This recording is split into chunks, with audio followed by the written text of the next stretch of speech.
हो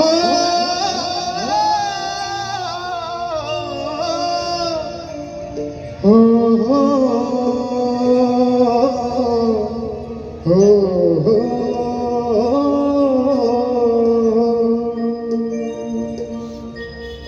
सर्वप्रथम साईच्या भजन मंडळ यांचे आम्ही शतशः आभारी आहोत।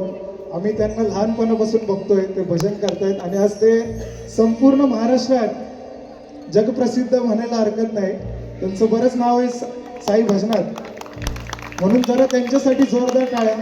आणि हे मुंबईतलं एकूण ते एक प्रामाणिक भजन मंडळ आहे, ज्यांना कुठलाच स्वार्थ नाही आहे। नाहीतर कोण गाणं गायला देत नाही कोणाला, कुठं स्टेज कोणी शेअर नाही करत कोणाला।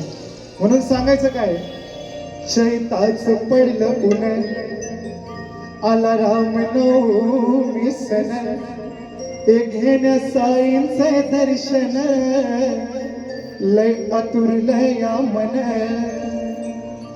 हे भक्त जीवन भवन हे साईराम बोलती, हे भक्त जीवन भवन हे साईराम बोलती।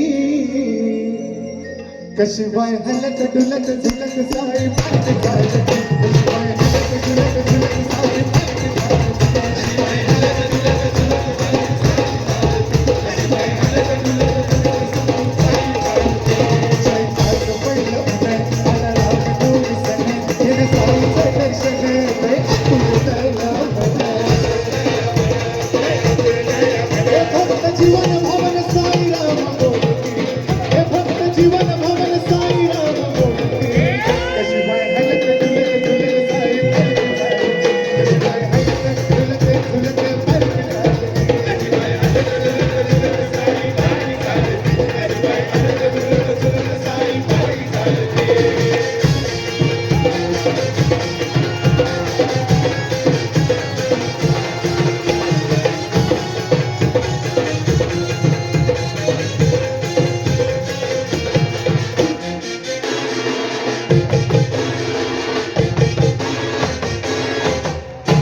शिर्डीची पदयात्रा कोणी कोणी केली?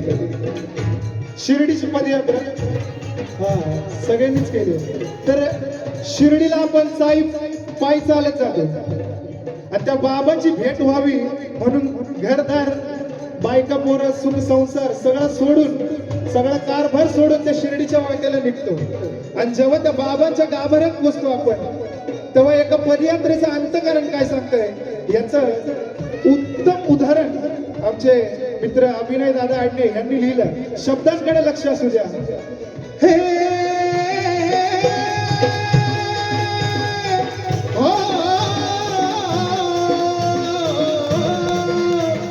शिर्डीचा माई तिथून लागली द्वारका माई, झाली दर्शनाची नाही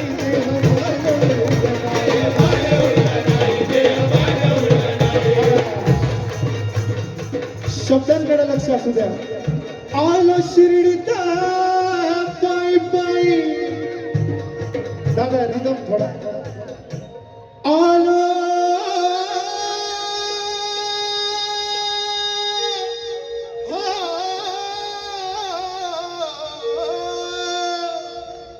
आलो शिर्डीता पायी पायी ती दिसू लागली द्वार कमाई हे झाली दर्शनाची घाई हे देह भान उरलं नाही असा पालखीचा प्रवास हा सुख देतो प्रत्येकास देतो की नाही असा पालखीचा प्रवास हा सुख देतो प्रत्येकास हा चेतन गातो खास त्या गुरुचंदनाचा दास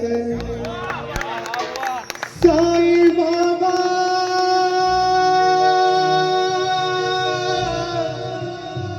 साई बाबा साई बाबा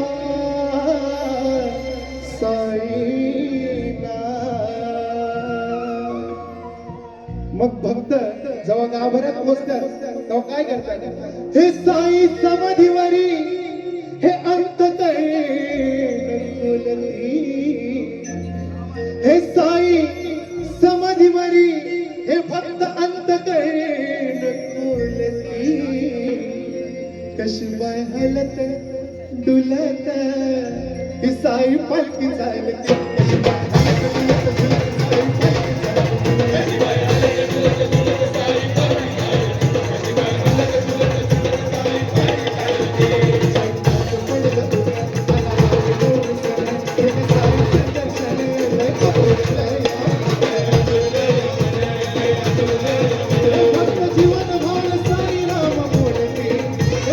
जीवन भावन साई राम बोलती कशी बाय हलत डुलत झुलत